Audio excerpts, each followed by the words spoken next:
ary ankehitriny dia isoroko an'Andriamanitra lehibe satria zao tanteraka ny fifidianana tsy nisy nombolony ary tsy niady hatrany mboka malagasy tokolasy tokoa.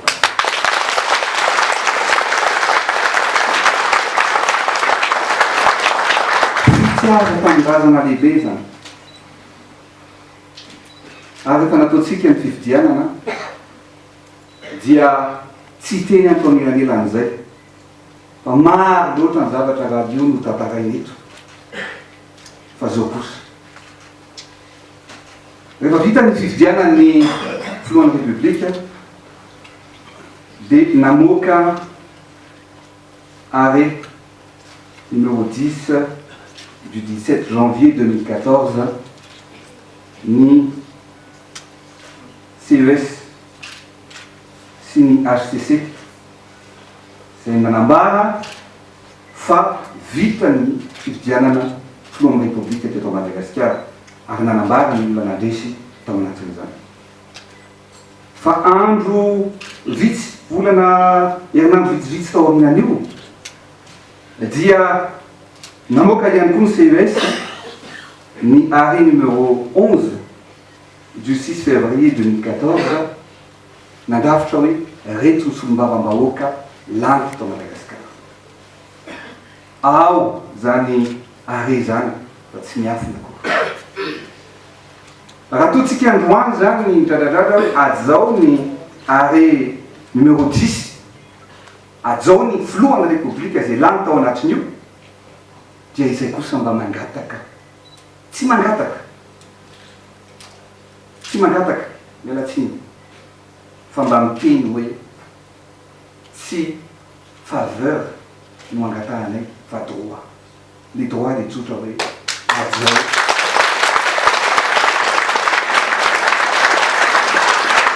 ajao io arrêt io. Ao anatin'io arrêt io dia milaza mazava tsara ny isan'ny député azony antoko namvondrona toko tsirairay avy.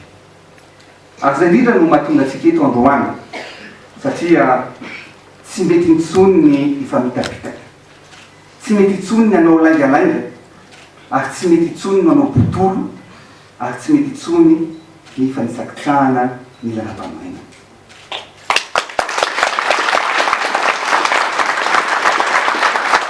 Mazava tsara ny lazainy ny lalam-panorenana indrindra mikasika ny andininy fa 750 izay milaza amin'ny teny vahiny hoe le président de la République nomme le premier ministre présenté par le parti ou le groupe de parti majoritaire à l'Assemblée nationale.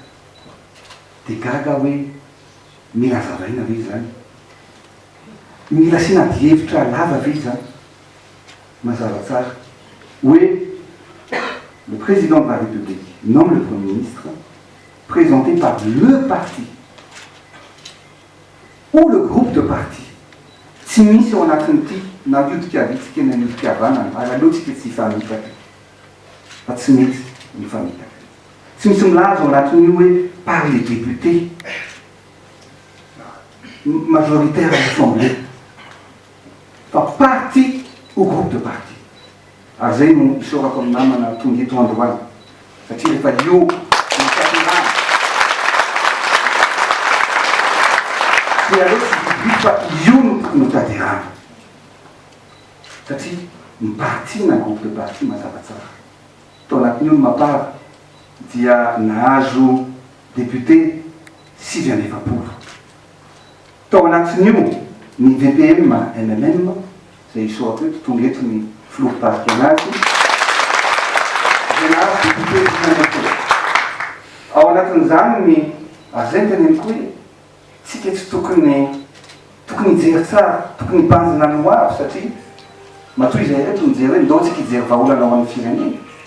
Matoa mitambatra dia misy tanjona hoe misy zavatra kosa atreto tokony tsikina. Ary nampatsiahana io ampahendrena, ampitsonina, ampanajana, ampilaminana nangataka ny filohan'ny République hoe ajao ny lalam-panorenana ary nangataka fotoana hoe zay dia vonona ho avy hijery mba tsy isin'ny grotana eto amin'ny firenena, mba tsy isin'le krizy miverimberina eto amin'ny firenena. Fa nahazo valiteny zay tamin'le rendez-vous tamin'ny 20 alina dia iny ny valiteny oetitsika makaizy amin'ny firenena. Mivory zay mitady hoe fitonina fampihavanana dia manontany aho hoe zay ve le fitonina tia napetraka eto amin'ny firenena, izay ve le fampihavanana tia napetraka eto amin'ny firenena. Ary androany izahay lehibe nantokoko dia miantso ny vahoaka malagasy ho vavyolombelony ny zavatra misy ankehitriny. Masina loatra ny lalam-panorenana satria ny lalam-panorenana io mantsy no fototra ifampifehezan'ny mpitondra sy ny vahoaka mba ahatonga ny mpitondra ifototra tanteraka amin'ny adity izay napetraka ny vahoaka azy. Ny olombofity dia voalaza tokony anaraka antsaka sy andavany zany lalam-panorenana zany satria lalam-panorenana ihany koa no fototra mampifandray mampifamatotra tsy ny olona no olana fa ao aminay dia masina loatra ny fanatanterahana sy ny fanajana ny lalam-panorenana ary masina loatra izany hoe tompomena ny vahoaka malagasy zany. Ka zay no mahatonga anay tsy toerana za efa nilazaiko anareo teto amin'ity toerana ity fa izaho Andro Rajoelina tsy ho anao praiminisitra zany ary tsy zavatra mety zavatra ilaiko zany fa ny nahy kosa dia tsotra misy principe misy valeur républicaine tokony ho ajany eto a dia ilaiko.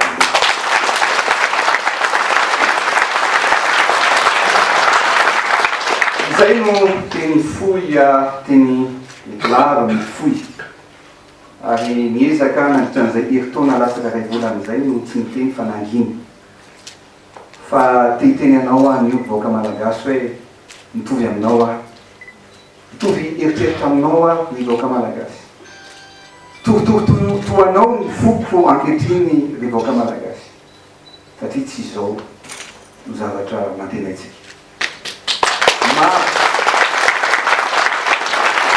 Maro ary misy ny ainana foy teto,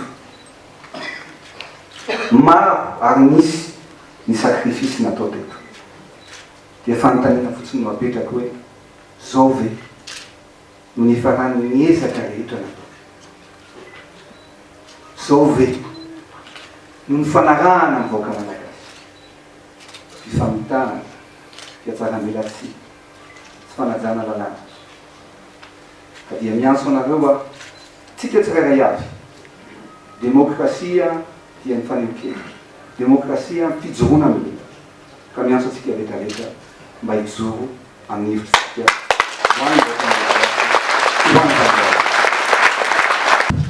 efa no lazaiko menileny fa ny tena koa ary zavatra teny ilaina